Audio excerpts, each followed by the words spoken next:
This is an extremely controversial and highly rated suspense film, and it's also one of the most shocking movies I've ever seen. The plot twists again and again, leaving viewers stunned, and the ending is both unexpected and yet makes sense. In 1994, a news broadcast reported that a professor named David had been arrested for brutally raping and murdering his female colleague. 6 years have passed, and the local court has finally sentenced David to death, with the execution scheduled for this Friday, just 4 days away. The newspaper editor was watching with great interest when suddenly he received a call from someone claiming to be David's personal lawyer, specifically requesting that female journalist Betsy come to interview David. The conditions were that the interview would take place from Tuesday to Thursday afternoons, and the newspaper had to pay $500,000 for the story. Betsy was puzzled why she was chosen, and the editor explained that it was likely because she had previously protected a source in a prostitution case, serving 7 days in jail rather than revealing a word. Moreover, why would a death row inmate agree to interviews in the last 3 days of his life and demand such a huge sum? There had to be explosive material involved. Although the editor was reluctant to pay the $500,000, he knew he couldn't miss such a nationally sensational case. So Betsy and her assistant rented a car and left New York, heading to the prison for the interview. On the way, they discussed David's alleged crime, noting that fingerprints were found at the scene and his DNA was in the victim's body. By all accounts, David was a convicted murderer. Yet it was baffling because David was extremely intelligent. He had received a Rhodes Scholarship at Harvard and was a philosophy professor at the University of Austin. How could a social elite make such a low-level mistake, committing rape and murder and destroying his future? As they discussed, the car suddenly broke down, forcing them to stop for inspection. While the assistant went to the restroom, a mysterious cowboy stopped by, and Betsy, feeling uneasy, quickly called her assistant out. Perhaps the cowboy sensed something, because he started his car and left. The next morning, Betsy and her assistant traveled 2,700 miles to Texas, where David was imprisoned. They went through heavy security, and the warden escorted them into the high-security death row area. Betsy saw the lecherous looks of the inmates and assumed David might be similar, but when she saw him for the first time, he didn't seem like a rapist or murderer. Betsy directly asked why he wanted her. David explained that her professional ethics were well known, making her the obvious choice. He then mentioned that his execution was this Friday, and that he wanted someone to record and reconstruct the story of his case. Thus began a tragic and compelling story. 6 years ago, David was still a professor at the University of Austin, giving lively philosophy lectures that were always packed and thought-provoking. In one class, he said that to judge a person, one should not look at how much desire they fulfilled, but whether they understood self-sacrifice and respected the lives of others. After class, a female student approached him, saying she would do anything for a good grade. Faced with this blatant sexual hint, David maintained his boundaries and calmly walked away. That evening, at a school party, he learned from colleagues that the student had been expelled. At the time, David knew his wife often traveled to Spain, but in reality, he was having an affair with a Spanish woman. He shed his usual composed image, telling lewd jokes and getting drunk at the party. When he went to the restroom, the student appeared, professing admiration and claiming her earlier request was only to get attention. Perhaps due to alcohol, David tore her clothes and left bite marks on her body. The next day, David, looking haggard, met his friend Cons, who would later be the female colleague he was accused of murdering. Both were death penalty abolition activists and often discussed their cause. That day, David was scheduled to debate the Texas governor Liv on whether the death penalty should be abolished. Cons prepared extensive materials for him. At the start, David seemed composed, cornering the governor with arguments, but gradually he fell into a trap. Cons, disappointed, realized the debate was lost. As expected, the governor countered David's points, saying that if David named one wrongly convicted death row inmate, he would immediately submit a death penalty abolition proposal. David was speechless. He had no evidence to refute this. What could have been a pivotal moment for their cause turned into disaster due to David's impulsiveness and arrogance. While he tried explaining to Cons, 2 police officers suddenly blocked the way, arresting him for alleged rape. It turned out the previous night's incident was the student's revenge. She deliberately left traces on herself and falsely accused him. However, before the matter escalated further, she withdrew the charges and vanished. At that point, the prison officer said visiting time was over, and Betsy ended the first interview. As she left, David told her that the student later sent a postcard confessing, indicating the so-called rape was fabricated. Betsy wondered why David shared this memory. Could the later murder accusation also be a false charge? As they started the car to leave, the mysterious cowboy appeared again. Who was he, and why was he following Betsy? The next morning, heavy rain washed over the Texas highway, casting a dark shadow over an already grim case. With a few hours left before the interview, Betsy decided to visit the crime scene first. This was the home of the victim, Cons, which had now become a minor tourist spot. The woman in charge said that visiting the scene required a $20 fee, and if someone wanted to reenact the crime as the victim, it would cost an additional $50. Cons had been found dead in the kitchen, lying naked on the floor. Based on the scene, the killer's method was extremely brutal. He first handcuffed Cons with his hands behind his back, then forced him to swallow the key, covered his head with a plastic bag, and finally caused death by by suffocation. Betsy noticed a tripod nearby, suggesting the crime might have been recorded. Strangely, the police never found any tape. Near the sink, there were rubber gloves used for washing dishes, believed by the police to be tools for the crime. But oddly, while the killer supposedly wore gloves, David's fingerprints were found on the plastic bag. Betsy and her assistant gasped. This David was either extremely twisted or being framed. After leaving the crime scene, they grabbed a meal at a restaurant, both uneasy about the strange circumstances of Cons' death. Suddenly, the mysterious cowboy appeared again. He seemed alert, paused briefly, and left once more. Betsy then began the second interview as scheduled. Upon learning that Betsy had visited the crime scene, David introduced the concept of the beginning of freedom torture. The way Cons died, he explained, mirrored a police interrogation method, forcing a prisoner to swallow handcuffs and keys and experience suffocation. Knowing the key to freedom was inside them doubled their despair, instantly crushing their willpower. David added that he had taught this concept in class, so even if he were guilty, he would never have done it, and he certainly wouldn't leave fingerprints behind. Everything indicated someone was setting him up. Moreover, the tripod at the scene suggested the killer recorded the crime intentionally, leaving it to imply that David's key to freedom was hidden somewhere. Betsy began to piece things together, but she didn't take David's words at face value. As he continued his story, the once clear case became murky. 6 years ago, after being falsely accused, David's life and career were devastated. Even though the female student had dropped the charges, everyone still considered him a rapist, assuming the student only withdrew out of fear of authority. His wife seized the opportunity to file for divorce and take their child to live in Spain, selling their home in the US to split the assets. His son left David his favorite toy, breaking David's heart. Simultaneously, David received a notice of dismissal from the university, confirming everyone's judgment. Overnight, a respected professor became a reviled criminal. Desperate to recover, he sought a new teaching job, but no school would hire him. Determined to regain his child, David realized he needed purpose to survive. He repeatedly called his wife, but she ignored him. His lawyer warned that regaining custody was unlikely, as David, in his ruined state, was deemed incapable. To rebuild his life, David joined an alcohol support group and took a lowly job. When he met Cons again, she was genuinely happy to see his transformation. David assumed the death penalty abolition organization would support him, but they didn't. Cons received a call from them, stating David could no longer participate, calling him unworthy of the cause. The words pierced David, proving that no matter his effort, reality had defeated him. That night, he tried calling his son, but his wife snatched the phone and hung up. Losing his son broke David completely. The next day, he went to Cons' house seeking comfort, but she suddenly collapsed. Rushed to the hospital, David learned she had advanced cancer, deepening his despair. Betsy, moved by the story, began to believe David was innocent. Given their close relationship, he had no reason to harm Cons.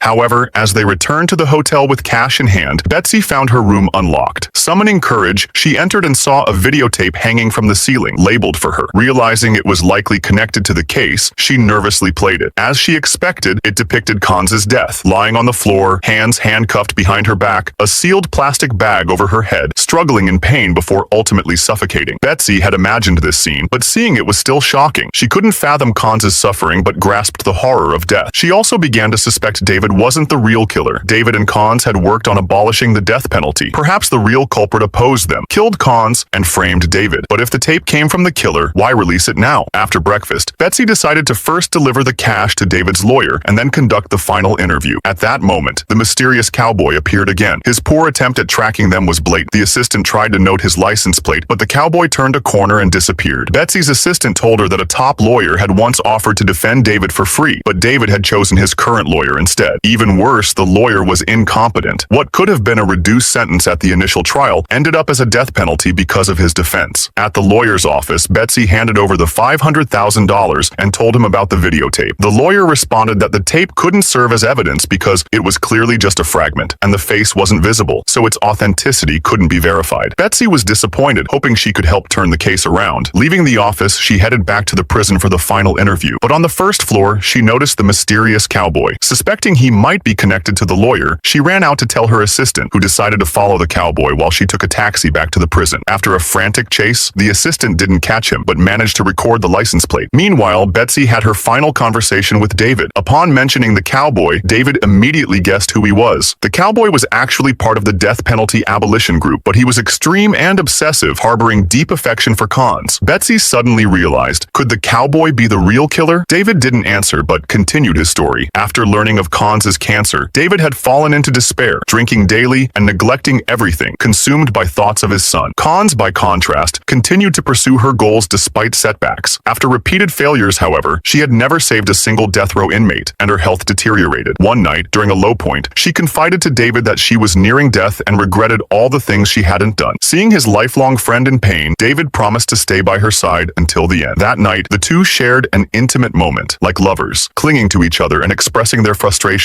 The next morning, the cowboy knocked at Cons' door, and that's when she was killed. David, unaware, returned to his former home, clutching his son's toy and reminiscing. Soon after, the new owners came out to evict him. That night, he spent the night curled up in his car, only to be arrested later for Cons' murder. Betsy had finally heard David's full story and was certain the cowboy was the true killer. Analyzing his motive, it seemed jealousy of David drove him. The horrifying tape had likely been sent deliberately, and finding the full video could exonerate David. Betsy complained that David hadn't reached out sooner, but he said his true goal wasn't clearing his name. It was to have Betsy record his story. He didn't care about surviving. He just wanted his son not to see him as a bad man. Watching David leave, Betsy was overwhelmed but knew she had to gather evidence. Realizing that David's execution was imminent, she felt panic. That night, she studied the case files and repeatedly reviewed the tape, but found no breakthrough. The next morning, groggy, she picked up a towel and suddenly realized the key point. She woke her assistant, and the three of them rushed to Cons' house to reconstruct the death. Betsy had noticed on the tape that at the very start, Cons' foot twitched, showing she was conscious but not struggling until about 15 seconds later. Clearly, if she had been forced to die, she would have struggled from the start. To test this, Betsy experimented on herself, putting a plastic bag over her head and sealing her mouth. 15 seconds later, she nearly suffocated. Her experiment revealed the truth. The gloves at the scene had been used but neatly placed aside, a typical housewife habit. If someone else had used them, they would have been discarded carelessly, like a towel in a hotel. The handcuffing and swallowing of the key ensured that self-preservation instincts wouldn't interfere, while the plastic bag guaranteed death. Cons' suicide was motivated by her dedication to abolishing the death penalty. Facing terminal cancer, she chose to use her remaining time to achieve her unfulfilled goals. The assistant asked why she framed David if she intended to die, and Betsy explained it was the best plan. Recording the truth meant that after David's execution, the footage would reveal the real story, amplifying the abolitionist cause. The Texas governor had said that proving even one wrongly condemned death row inmate could trigger the abolition of the death penalty. The person helping Cons was the obsessive cowboy, whose extreme actions, while effective, made David the scapegoat. Betsy realized the full tape must be with the cowboy and began formulating a plan. It was 4:50 p.m., with just over an hour until David's execution. She needed the remaining footage to save him. Having felt the fear of death herself, she couldn't watch an innocent man die. Using the license plate, the assistant located the cowboy's address and initiated a distraction plan. The assistant called to lure the cowboy out, and once he left, Betsy sneaked into his house to search. As expected, she found the full tape. The video confirmed their deductions. Cons had acted on her own, and after she suffocated, the cowboy appeared in the frame and turned off the camera. Seeing this, Betsy broke down in tears, stunned again by Cons' death. As they hurriedly left, the cowboy watched calmly from the shadows. With only 8 minutes left until the execution, Betsy had to deliver the evidence immediately. She told her assistant to notify everyone by phone while she drove to the prison. But unexpectedly, the rental car broke down halfway. Desperate, Betsy had no choice but to run toward the prison on foot. At the same time, the execution ground at the prison was buzzing with activity, packed with reporters and spectators. Before his final walk, David had his last meal, 2 pancakes and a chocolate, the breakfast he had once promised his son, now presented in this tragic way. No one knew he was thinking of his child, and no one could feel his helplessness and pain. By the time Betsy arrived, exhausted from her desperate run, David had already been injected with poison and executed. Though David was dead, his story didn't end there. Betsy immediately made the videotape public, and the truth ignited the nation. The shocking revelation spread like wildfire across major media outlets. Everyone now knew that Cons had committed suicide and that David had been wrongfully accused. Overnight, a nationwide movement to abolish the death penalty surged, fulfilling Cons' ultimate goal indirectly through David's death. Meanwhile, a hidden secret quietly unfolded. Police searched the cowboy's residence under the suspicion of accomplice involvement, but found him gone. The cowboy had taken the $500,000 from David's lawyer and quietly flown to Spain. What role did he truly play in the case? Was there another hidden layer to this story? The cowboy arrived at an apartment in Spain and placed the $500,000 at the door. When the door opened, a woman was surprised by what she saw. This woman was none other than David's ex-wife. She handed David's coat to her lover and opened the box to find $500,000 and a postcard from the female student apologizing. Only then did she realize that David had been innocent all along. Meanwhile, back at the newsroom, Betsy received a package containing a toy and a letter. The note explained that the toy held a key to freedom. Instantly, Betsy recalled David's words and, unsurprisingly, discovered a box of videotapes tapes inside. She hurriedly locked herself in a room and began watching. After the cowboy left on the tape, another man appeared, a figure so familiar that Betsy dared not guess, yet the reality became clearer and harsher. David was seen touching Cons's head, leaving his fingerprints. It turned out that David himself had orchestrated the entire event. He had willingly sacrificed his life, using his death to fulfill Cons's dream and conclude his own brief, tragic life. The key to freedom was also David's gift to Betsy, helping her release the guilt and self-blame for not being able to save his life. One of the lingering questions in the film, David could have ensured the abolition of the death penalty in the final minutes without sacrificing himself. So why did he still die? Share your thoughts in the comments below.